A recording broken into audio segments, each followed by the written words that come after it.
ao Sr. E. Molinet, diretor da Revista de Biografia e de História, Paris, setembro. Meu caro Sr. Molinet, encontrei ontem à noite, ao voltar de Fontainebleau, a carta em que o meu douto amigo, em nome e no interesse da Revista de Biografia e de História, me pergunta quem é este meu compatriota Pacheco, José Joaquim Alves Pacheco, cuja morte está sendo tão vasta e amargamente carpida nos jornais de Portugal. E deseja ainda ao meu amigo saber que obras, ou que fundações, ou que livros, ou que ideias, ou que acréscimo na civilização portuguesa deixou esse Pacheco, seguido ao túmulo por tão sonoras, reverentes lágrimas. Eu, casualmente, conheci Pacheco. Tenho presente, como num resumo, a sua figura e a sua vida. Pacheco não deu ao seu país nem uma obra, nem uma fundação, nem um livro, nem uma ideia. Pacheco era, entre nós, superior e ilustre unicamente porque tinha um imenso talento. Todavia, meu caro Sr. Molinet, este talento, que 2 gerações tão soberbamente aclamaram, nunca deu, da sua força, uma manifestação positiva, expressa, visível. O talento imenso de Pacheco ficou sempre calado, recolhido, nas profundidades de Pacheco. Constantemente ele atravessou a vida por sobre-eminências sociais. Deputado, diretor-geral, ministro, governador de bancos, conselheiro de Estado, par, presidente do Conselho. Pacheco foi tudo. Tudo teve neste país que, de longe a seus pés, o contemplava, assombrado do seu imenso talento. Mas nunca, nestas situações, por proveito seu ou urgência do Estado, Pacheco teve necessidade de deixar sair, para se afirmar e operar fora aquele imenso talento que lá dentro sufocava. Quando os amigos, os partidos, os jornais, as repartições, os corpos coletivos, a massa compacta da nação murmurando em redor de Pacheco, que imenso talento! O convidavam a alargar o seu domínio e a sua fortuna, Pacheco sorria, baixando os olhos sérios por trás dos óculos dourados e seguia, sempre para cima, sempre para mais alto, através das instituições, com o seu imenso talento aferrolhado dentro do crânio como no cofre de um avaro. E esta reserva, este sorrir, este lampejar de óculos, bastavam ao país, que neles sentia e saboreava a resplandecente evidência do talento de Pacheco. Este talento nasceu em Coimbra, na aula de Direito Natural, na manhã em que Pacheco, desdenhando a sebenta, assegurou que o século XIX era um século de progresso e luz. O curso começou logo a pressentir e a afirmar, nos cafés da feira, que havia muito talento em Pacheco. E esta admiração cada dia crescente do curso, comunicando-se, como todos os movimentos religiosos, das multidões impressionáveis às classes raciocinadoras, dos rapazes aos lentes, levou facilmente Pacheco a um prémio no fim do ano.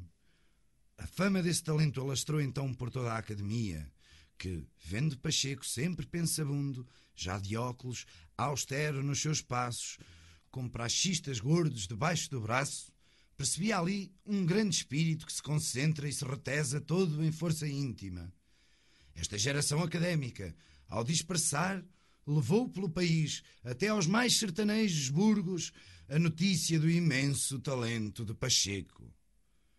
E já em escuras boticas de Trás-os-Montes, em lojas palreiras de barbeiros do Algarve, se dizia, com respeito, com esperança: parece que há agora aí um rapaz de imenso talento que se formou, o Pacheco. Pacheco estava maduro para a representação nacional. Veio ao seu seio, trazido por um governo, não recordo qual, que conseguira, com dispêndios e manhas, apoderar-se do precioso talento de Pacheco. Logo na estrelada noite de dezembro em que ele, em Lisboa, foi ao Martinho tomar chá e torradas, se sussurrou pelas mesas com curiosidade: é o Pacheco, rapaz de imenso talento. E desde que as câmaras se constituíram, todos os olhares, os do governo e os da oposição, se começaram a voltar com insistência, quase com ansiedade, para Pacheco, que, na ponta de uma bancada, conservava a sua atitude de pensador recluso, os braços cruzados sobre o colete de veludo, a fronte vergada para o lado, como sob o peso de riquezas interiores, e os óculos a faiscar. Finalmente, uma tarde, na discussão da resposta ao discurso da coroa, Pacheco teve um movimento como para atalhar um padre zarolho que arengava sobre a liberdade. O sacerdote imediatamente estacou com deferência. Os taquígrafos apuraram vorazmente a orelha. E toda a Câmara cessou o seu desafogado sussurro para que, num silêncio condignamente majestoso, se pudesse pela primeira vez produzir o imenso talento de Pacheco. No entanto, Pacheco não prodigalizou desde logo os seus tesouros.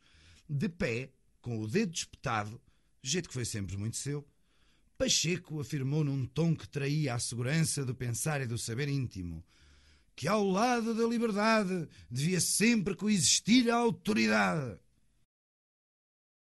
Era pouco, de certo, mas a Câmara compreendeu bem que, sob aquele curto resumo, havia um mundo, todo um formidável mundo de ideias sólidas. Não volveu a falar durante meses, mas o seu talento inspirava tanto mais respeito quanto mais invisível e inacessível se conservava lá dentro, no fundo, no rico e povoado fundo do seu ser.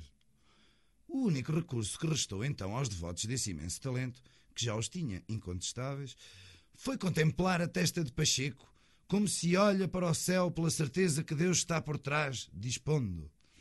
A testa de Pacheco oferecia uma superfície escanteada, larga e lustrosa. E muitas vezes, junto dele, conselheiros e diretores gerais balbuciavam maravilhados. Nem é necessário mais, basta ver aquela testa. Pacheco pertenceu logo às principais comissões parlamentares. Nunca, porém, acedeu a relatar um projeto desdenhoso das especialidades. Apenas às vezes, em silêncio, tomava uma nota lenta. E quando emergia da sua concentração, espetando o dedo, era para lançar alguma ideia geral sobre a ordem, o progresso, o fomento, a economia. Havia aqui a evidente atitude de um imenso talento que, como se gradavam os seus amigos, pescando o olho com finura, está à espera, lá em cima, a pairar. Pacheco mesmo, de resto, ensinava, esboçando com a mão gorda o voar superior de uma asa por sobre o arvoredo copado. Que talento verdadeiro só devia conhecer as coisas pela rama. Este imenso talento não podia deixar de socorrer os conselhos da coroa. Pacheco, numa recomposição ministerial, provocada por uma roubalheira, foi ministro. E imediatamente se percebeu que maciça consolidação viera dar ao poder o imenso talento de Pacheco. Na sua pasta, que era a da Marinha, Pacheco não fez, durante os longos meses de gerência, absolutamente nada, como insinuaram 3 ou 4 espíritos amargos e estreitamente positivos. Mas pela primeira vez, dentro deste regime, a nação deixou de curtir inquietações e dúvidas sobre o nosso império colonial. Porquê? Porque sentia que, finalmente, os interesses supremos desse império estavam confiados a um imenso talento, ao talento imenso de Pacheco. Nas cadeiras do governo, Pacheco rarissimamente sordia do seu silêncio repleto e fecundo. Às vezes, porém, quando a oposição se tornava clamorosa, Pacheco descerrava o braço, tomava com lentidão uma nota a lápis. E esta nota, traçada com saber e maduríssimo pensar, bastava para perturbar, acuar a oposição. É que o imenso talento de Pacheco terminara por inspirar, nas câmaras, nas comissões, nos centros, um terror disciplinar. Ai desse sobre quem viesse a desabar com cólera aquele talento imenso! Certa lhe seria a humilhação irresgatável. Assim, dolorosissimamente o experimentou o pedagogista que um dia se arrojou a acusar o senhor ministro do Reino, Pacheco dirigia então o Reino, de descurar a instrução do país.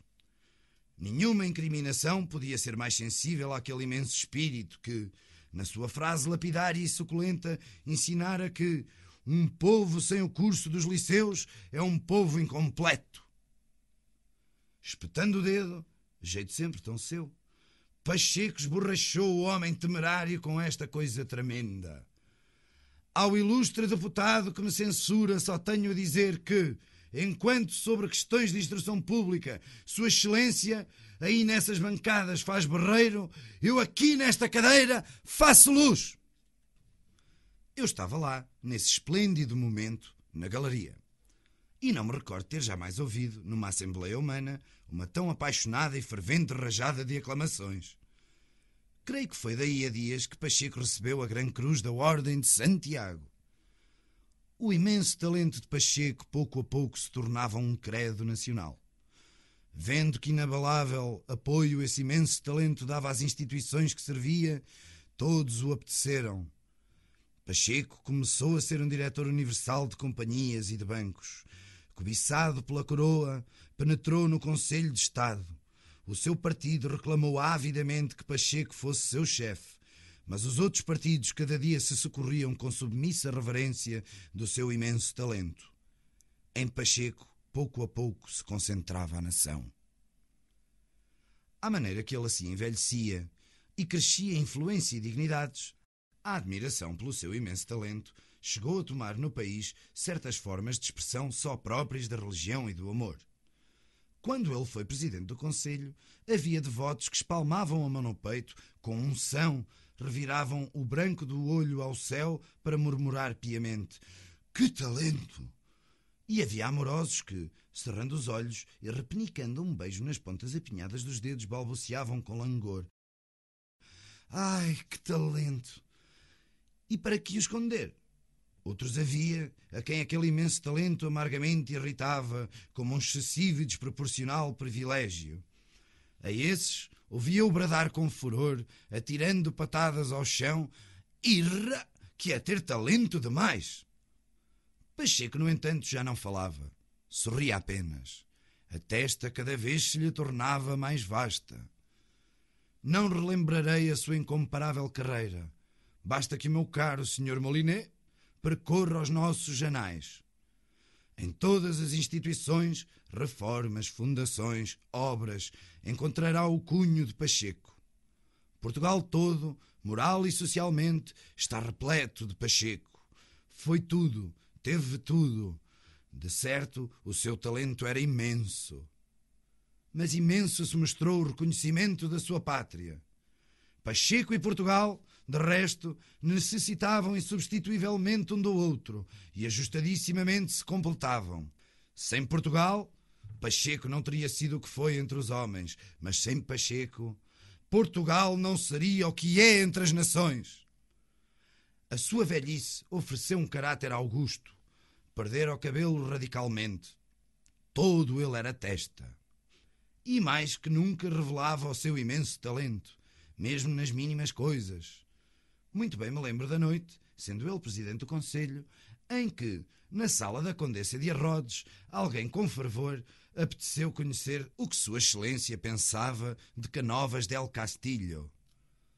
Silenciosamente, magistralmente, sorrindo apenas, Sua Excelência deu com a mão grave, de leve, um corte horizontal no ar. E foi em torno um murmúrio de admiração, lento e maravilhado. Naquele gesto, quantas coisas subtis, fundamente pensadas.